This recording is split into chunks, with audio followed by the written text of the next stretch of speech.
Hello everyone, magandang oras sa ating lahat. Welcome to my videos. Maraming salamat sa panonood at lalo na sa mga nag-subscribe. Thank you guys, at kung bago ka pa lang dito sa aking videos, huwag kalimutan mag-like, comment, shares and subscribe para updated ka sa aking mga bagong upload na mga videos na mayroong magandang kasaysayan at halaga tungkol sa ating mga barya. Guys, ito yung 5 centimo na new generation currency na mayroong taon na 2018. So bago ang lahat guys, tapusin muna natin ang kanyang features dahil napaka-importante na malaman din natin ang tungkol dito sa baryang ito guys ng Pilipinas na 5 centimo dahil naglalakihan ang kanyang presyo or napakataas ang kanyang halaga dito sa ating mga selling online sa Lazada, Carousel at saka sa eBay. So tapusin muna natin guys ang kanyang features.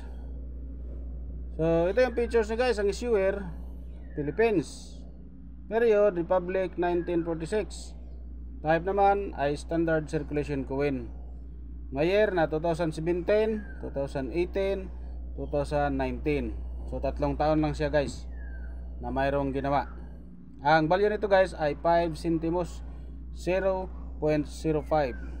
Currency naman ay piso. 1967 ang kanyang date. May composition siya na nickel plated steel. Weight naman or ang kanyang timbang 2.20 grams. Diameter ay 16 mm. Ang kanyang thickness 1.6 mm. At ang kanyang shape ay round. Ang kanyang technique ay mild. Orientation middle alignment. Number number 138809. Reference number KM number 298. Series New Generation. At ito yung ating verse guys.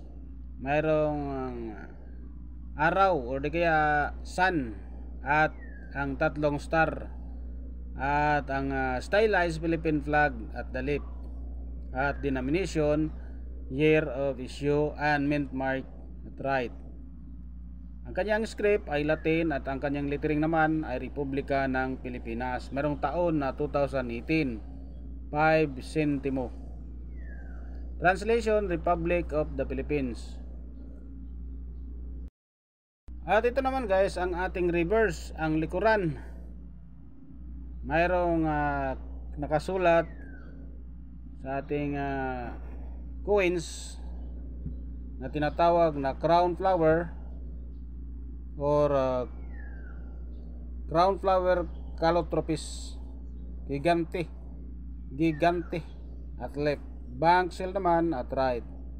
Ang kanyang script ay Latin, lettering kapal-kapal or baging at Bangko Sentral ng Pilipinas. Translation, Central Bank of the Philippines. Ang engraver ay ang BSP. Meron siyang age na readed at ang kanyang mint naman ay BSP Security Plan Complex, Quezon City, Philippines, 1975 ang kanyang date. Kung hindi ka coin lover guys, coin hunter or mga coin collector, kung hindi ka type nito, ay talagang itatapon mo ito kapag natanggap mo ito sa mga sukli-sukli sa ating karamihan dito sa ating mga pamilihan sa grocery store at sa iba pa, dahil wala naman itong mabibili na mga pagkain, hindi tulad nung nakarang araw nung panahon pa ng hapon o mga 1960s 80s. At talagang magagamit mo ang mga sentimo dahil may nabibili ka sa mga pera na yon. So ngayon guys sa ating henerasyon, ito ay tinatawag na new generation. Wala ka ng pagkaing mabibili sa ating 5 centimo. So napakahirap na itong hanapin guys dahil hindi naman ito halos nagsisirculate. So ngayon guys, itong ating 2017 meron lang siyang 65% na ang karamihan ay hindi nila alam na malaki pala ang value nito. Dito pa lang sa record sa ating enomista.com, ang kanyang extra fine meron siyang 25 pesos. About uncirculated, 47 pesos. Ang kanyang uncirculated, 48 pesos. So kung marami nakakaalam nito guys, talagang hindi itatapon yan dahil may presyo na pala na mas mataas pa sa 5 sentimo or 5 centimos. Itong ating 2018 guys na PI, 48%. Mayroon siyang price na 22 pesos na very fine. Kanyang extra fine naman ay 31 pesos. Ang kanyang about uncirculated 36 pesos, ang kanyang uncirculated is 38 pesos. Dito naman tayo sa ating 2019, 8% at walang price dito sa ating record sa enomista.com.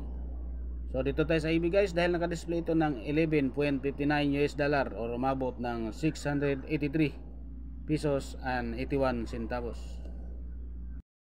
So kita mo guys, ang kanyang price dito sa ating selling online sa eBay umabot ng 683 pesos and 81 centavos. So hindi mo akalain na ganun pala ang bintahan. Ganun pala kalaki ang bintahan doon sa ating selling online sa eBay. So yun guys, maraming salamat sa panonood at God bless sa ating lahat.